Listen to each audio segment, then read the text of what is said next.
Morning guys, कशा तुम सगळे? आय होप तुम्ही सगळे मस्त असणार, मजेत असणार. सो येस, आज फायनली माझे सगळे उपवास सुटले होते आणि मी आजपासून नॉनव्हेज खाणार होतो आम्ही सगळेजण. आणि हे जे पाठवले होते गाबोळी, ती माझ्या फेवरेट काकूंनी पाठवले होते आणि मी जाम जाम जाम खुश होते. बिकॉज त्यांनाच माहिती होतं की ह्या तारखेला माझे उपवास सगळे संपणार आहेत आणि त्यांनी बरोबर मला हे घरी पार्सल आणून दिलं. ते पण बनवून इतके टेस्टी झाले होते ना हे गाबोळी. खरं सांगते, ही जी अंडी आहेत ना खूप मस्त लागत होती, मला इतकं आवडली ना.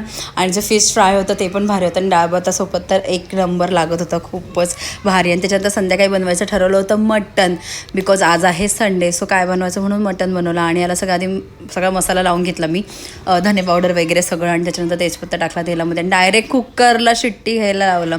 मी कढईत बिडत शिजवत बसले नाही, बिकॉज माझ्याकडे तेवढा वेळ पण नव्हता, मला फटाफट बनवायचं होतं.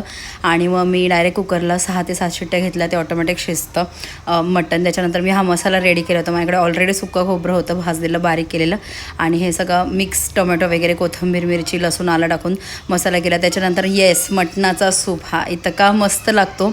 आम्ही पहिल्यापासून लहानपणापासून जेव्हा मटण शिजले त्याचा सूप निघतो तो आम्हाला प्यायची सवय होती. आम्हाला आमची आजी मम्मी द्यायची. इतकं मस्त लागतो ना, खूप भारी आणि बरं वाटतं तो सूप पिऊन. तुम्ही एकदा ट्राय करा पिऊन, त्याने सर्दी पण जाते. त्याच्यानंतर मग मी थोडा, मला प्रतीक पण हेल्प करायला लागला बिकॉज मला बाहेर जायचं होतं म्हणून. त्याच्यानंतर मग मी थोडंसं कांदा टाकला आणि हा जे वाटण केलं होतं ते टाकलं सगळं, आणि ते पण नंतर मिक्स करून. आणि खडे मसाल्यामध्ये मी फक्त 2च प्रकार टाकते, जास्त खडे मसाले टाकत नाही बिकॉज मला आवडत नाही ते, म्हणजे मग कडू लागतात नंतर दाताखाली आल्यावर.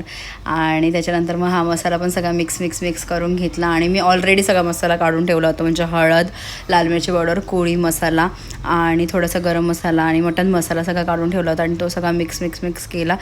आधी तेल सुटून दिलं आणि मग ह्या मसाल्यालासुद्धा तेल सुटेपर्यंत हा मसाला भाजून घ्यायचा, म्हणजे मिक्स करून घ्यायचा. त्याच्यानंतर बटाटे टाकले, मटन असल्यावर बटाटा पाहिजेच, सो ते पण टाकून सगळं मिक्स करून ठेवलं. मी मोठ्याच फोडी ठेवल्या, कारण की मग तेच मोठ्याच फोडी खायला मस्त लागतात मटणामध्ये.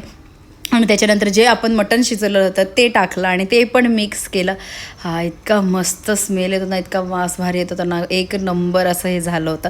तुम्ही पण नक्की ट्राय करून बघा. आणि कोणाकोणाला मटणामधले नळी खायला आवडते नक्की सांगा मला कमेंट करून. त्याच्यानंतर मग हे अर्धा तास असं झाकण ठेवायचं आणि याला मस्त तरी वगैरे छान असे सुटे. त्याच्यानंतर मी आले होते बाहेर सलोनमध्ये आणि मग त्याच्यानंतर घरी येऊन फटाफट चेंज केला. आणि त्याच्यानंतर मी गेले होते पिरवाडला बसायला माझ्या फ्रेंडसोबत. खूप मजा आली, गप्पा मारल्या, आईस्क्रीम खाल्ला. That's it for video. Okay bye guys, उद्या भेटू.